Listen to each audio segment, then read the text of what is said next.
Okay, let's jump on over into item categories. So this is something that is not new, right? This is not a new thing. Categories was released last year, and I was very excited about it last year until I dove in a little bit on it and realized, oh, well, we have these categories, and they're wonderful if you're starting fresh, but if you're importing from another system, or if you are in QuickBooks and using it for 20 years and you want to use categories now, it's really hard to do it.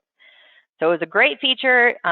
Mid-year, they released some things. So first of all, to turn on categories, right, you go to Items and Inventory, activate categories. Categories are similar to classes, except it's for items only, right? Similar to classes. So once they're enabled, then in your list here, you will see the category list.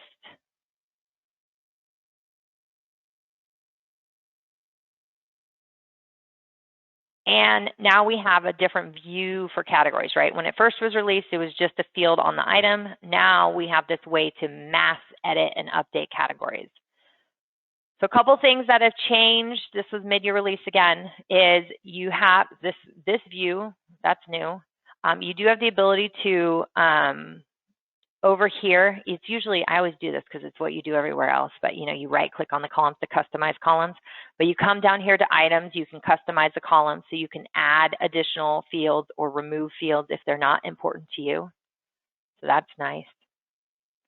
You can search in here, right? So if you're trying to, let's say everything is sitting in uncategorized and you're like, I need to pull all of the people who, this preferred vendor, you can go in and search and it'll show up all those items so that you can mass move them, right? Select all and batch, move them to a different category.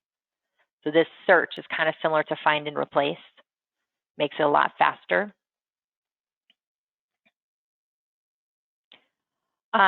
So if I have my uncategorized in here as an example, let's just say I wanted to find all, labor, and it pulls up all labor items. I can select them all, batch, move them to a different category.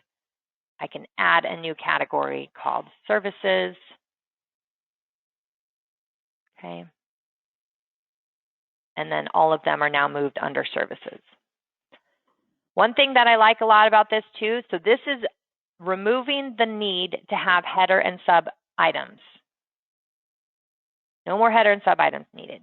This is a fantastic way to re-engage your customers who have a lot of products on their product list right now. When we first started organizing chart of accounts with everyone, this is a great way to engage your customers right now to get them to remove the headers and sub items and put them all into categories instead.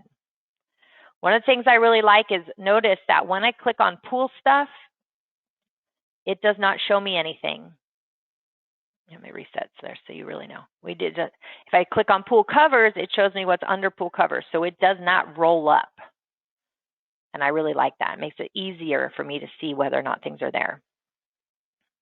Okay. The other thing that was added is that you can now add, edit multiple items. Right? Paste from Excel, add, edit multiple items. Category is one of the ones that you can mass fill in or paste from Excel. So that has been added. Another thing that they had changed is if you're using price rules, so this is in Diamond or in Platinum, and you have here, right, the conditions, you can add a condition, and one of the conditions can be category. So all items in a particular category get this different price during this time of year. So category is added to price rules. When you're doing find and select, so I love this feature on sales orders or on invoices, estimates, where you can come in and go find and select. In find and select, they also have the ability to narrow by category. Show me all pool covers.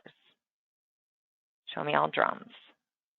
Okay, just makes it a little bit easier when you have a very large list. I have a question here. Does categories work for all lists? No, categories is for items only. So where are we going to see these? I want to show you on my items list just real quick, right? So I have all the items are flat. And down here I have pumps. Pumps has a header and a some sub items.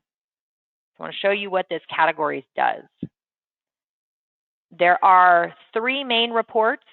The first one is the inventory valuation summary report. So see here, I have anchors.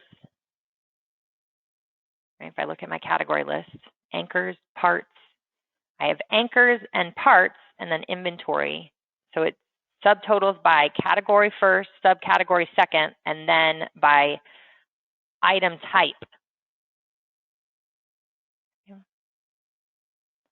Pool stuff, I have pool covers and inventory for that. If I get down here into pumps, right, pumps is still showing header and sub. Now I can get rid of that header and just make pumps a category and stick those under pumps, so I don't have to have that header and sub. The problem with header and sub is pumps is actually an item that somebody could mistakenly choose. And that makes it painful, right? That's the painful part of having header and sub items. So not having categories eliminates the need to do that. The second report that we have is inventory stock status by item, inventory stock status by item report. And then the third one we have is the sales by item summary report. Okay, so all of those are moving over to categories.